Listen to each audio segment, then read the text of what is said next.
First, we're going to go into the modifiers for that, and I already mentioned modifiers earlier. We're going to use an array modifier. An array modifier allows you to just duplicate it without, and it's not fixed, so you can change that throughout your scene. So we don't have to go Shift D. I'm going to duplicate that because that's really annoying and very painstaking, hard, and everything else. Not nice. So we'll just make the count something like 10 or 11 for now. Okay, the offset. As you can see, we don't really want a pole like that because most poles aren't tubes stacked on top of each other sideways. Most poles just aren't. So we're going to go here and going to get rid of those. If we stretch this out, this is the X offset. We want that to be 0 because it's adding more along the X offset. That's the Y one. We don't need anything there. But we do need the Z to be 1. It's going to move 1 up for it. So there, that looks pretty nice. Just bring that up to a little over the height of the lamp, like that. Now we're going to do something a little bit more advanced. We're going to add a curve, and it's going to be a path. Oops, just a second. First, we're going to actually move the cursor to this. So if you press Shift S and do cursor to selected, it'll snap the cursor there.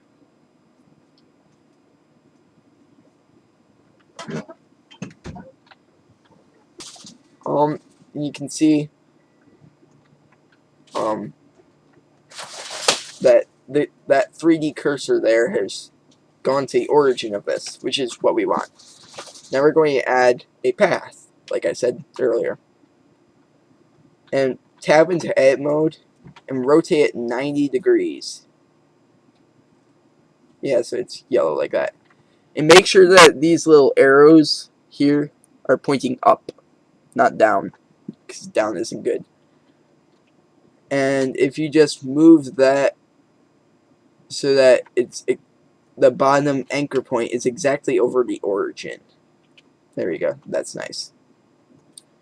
Now we're going to size that up.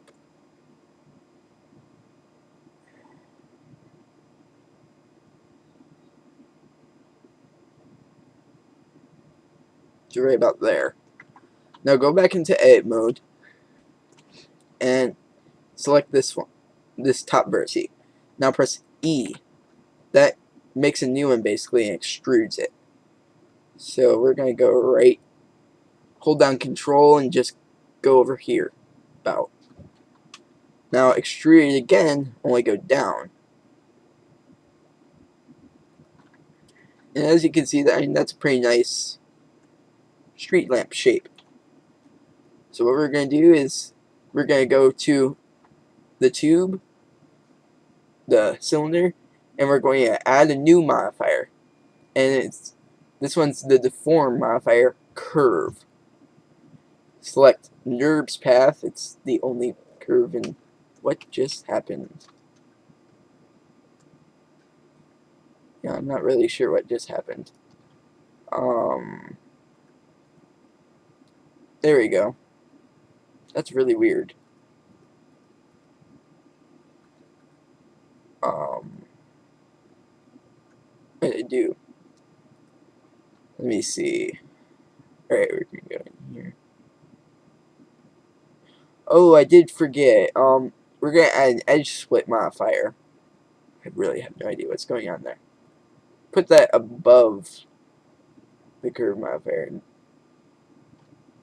Press Control A and click Apply Rotation. Maybe. No. Never mind. That's really weird.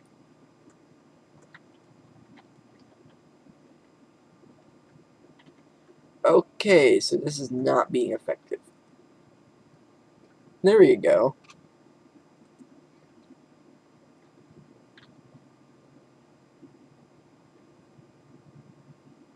Okay, actually, I think I got it backwards.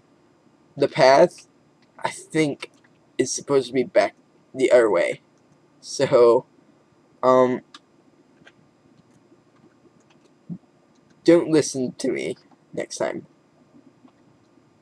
What am I doing? There we go. Sorry, select the path. Oh boy. We're going to rotate. No. Select the entire path, and we're going to rotate this direction so that the arrows are pointing down, and move it up. I think.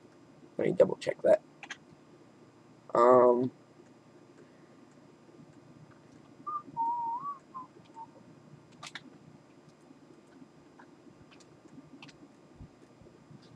Alright, so I have no arrows here.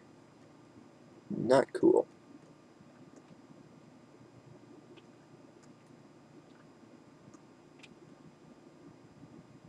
Well, this is kind of odd. I'm not exactly sure why it's doing that. Let's just really quick check that.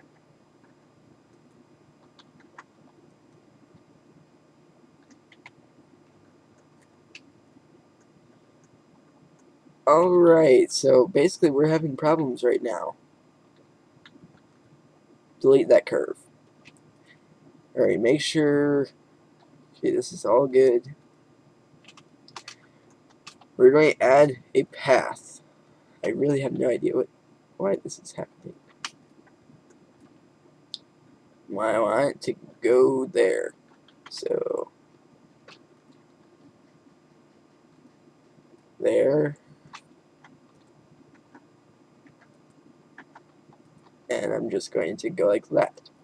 Just so we have a little bit different thing, and there it goes again. That's really weird.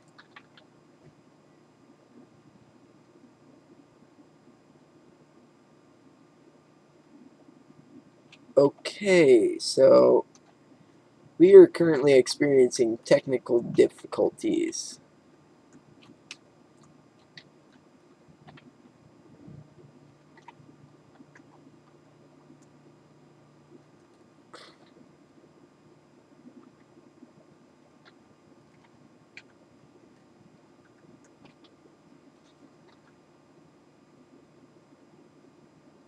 I really have no idea why it's doing that. Hopefully you don't have trouble with this, but for some reason I am. But that's the way computers work. Mostly trouble, not much else.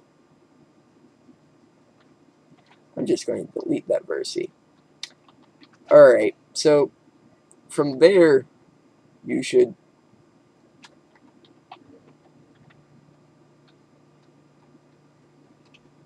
that's really weird.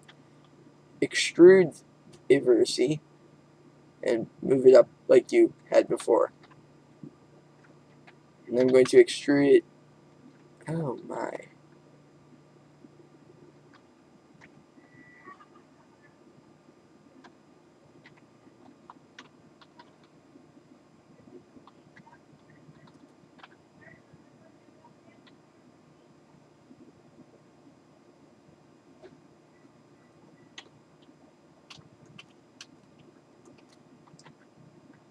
Right, well, I'll be back as soon as I figure this out.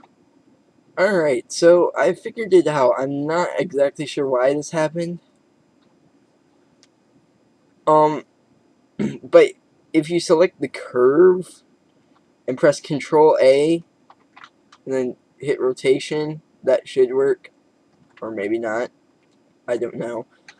But what I did to fix it was I went into when I first started it, I just rotated it all by its here, let me make a new one.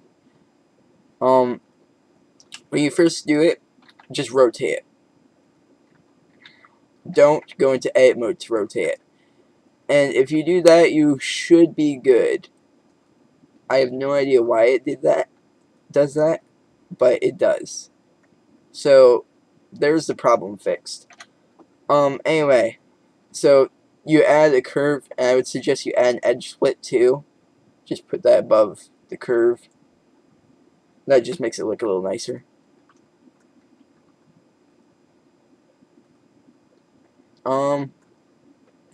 Yeah, that's about it for that. Oops. Stop blocking camera to view. I'm just gonna shrink all this. There we go. Alright, so next thing. Now, we're gonna add something else. We're going to add a circle. But that's not the way I was planning on doing it. I'm going to add a circle right there. Now, actually, your cursor is probably in some... Wow, it actually ended up there. But if your cursor is probably a mile away or something by now. I don't know why it does that, but it just does because you're trying to do something 3D in a 2D area. So once you've got it positioned around here, it doesn't matter if the cursor's there, you can always move the circle. We're going to add a circle, and we're going to fill it in this one, and just make that 16, I think. Actually, you can make it 32 if you want. You can even make it 64 if you want. And I'm going to set it smooth. Yeah, that's nice. I'm going to shrink it down some overall. And then I'm going to shrink it some in the y-axis, just to give it a little bit of a oblong shape. We're going to go into edit mode and extrude it by pressing E just a little bit, not too much. And so you can see you've got just a nice little place for it to sit on. Now we're going to add a UV sphere, and that's your basic sphere, and that's really big. But what we're going to do is go into edit mode and press B. That'll give you a box select. If you press B, you'll see these crosshairs. Just click where you want to and start your box, and let go when you want to end your box. And just select all of that. Actually, before you do that, you'll notice that it didn't select this half, and we do want it to. That's because we don't have we have occlusion checked. We want to uncheck that, and that way it does select the entire thing. And we're just going to delete that. So now we've got this. Set it smooth so you don't really need to subsurf it because it's going to be fairly far away. And we're going to scale that down quite a bit. Scale that out in the x-axis. And that looks good. I mean, yeah. It's nice and smooth. So what we're going to do really quick, actually, move your light so that it's just under the lamp.